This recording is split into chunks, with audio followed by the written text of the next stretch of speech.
Darlings, it's Mummy, Sybil Bruncheon, coming to you live with a tourette from her garden in Cherry Grove on Fire Island. I hope that this is picking up in my camera this beautiful spider web that I found this morning, which is stretched over one of my outdoor flower baskets. And I guess the suspending things are out there on the table, like 8 feet away or something.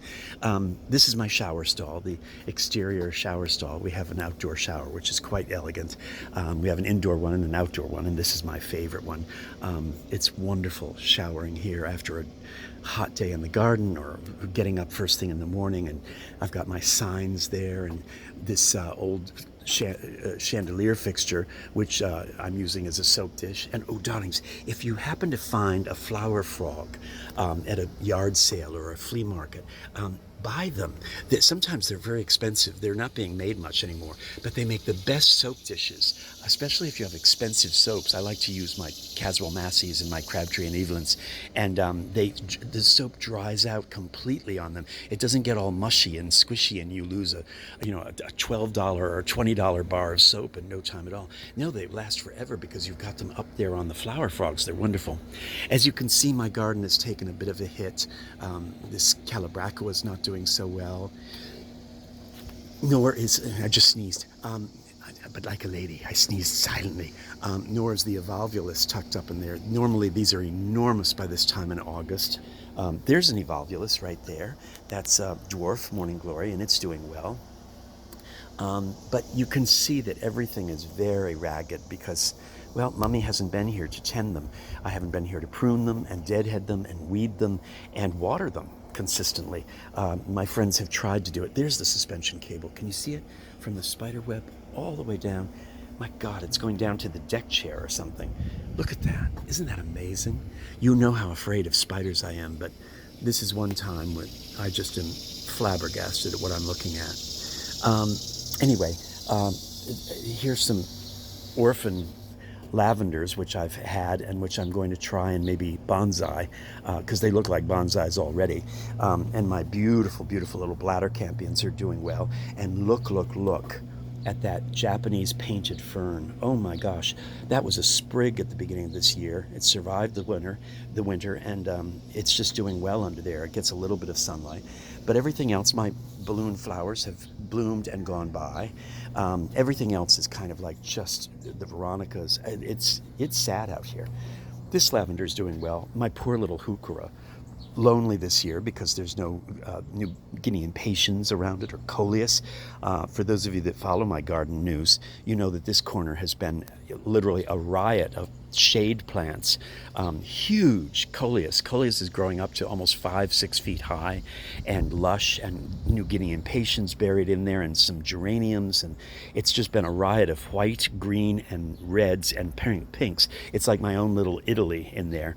And this year, no, of course.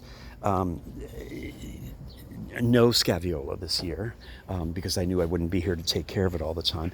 The bachelor buttons are coming back for some reason. Very interesting. I pruned them down, and look at that.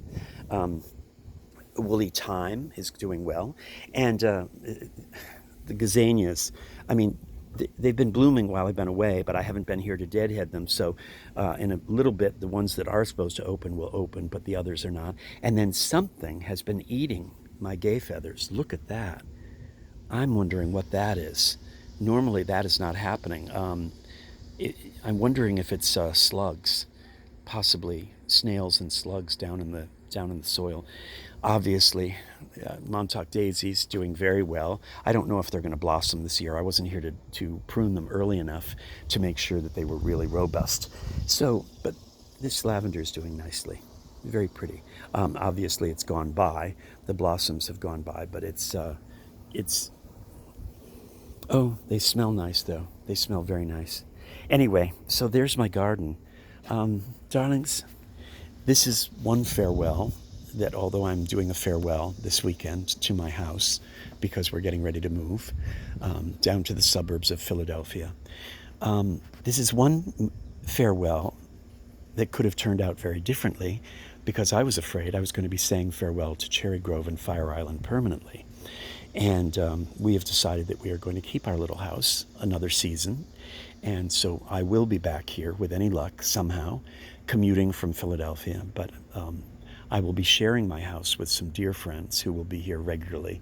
And so that will be how we do it. We commute up from Philadelphia, and we will be here with our house and looking forward to it and hoping that it survives the winter nicely, and etc.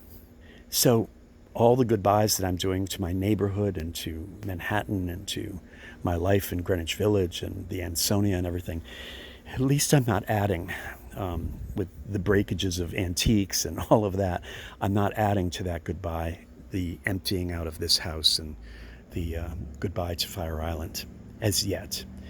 But it reminds me, as it should remind you, and as I remind you, everything you see and touch and taste and smell and hear, everything that you hold in your hands and your heart, that you behold in your eyes, everything, everything, everything around you is only borrowed.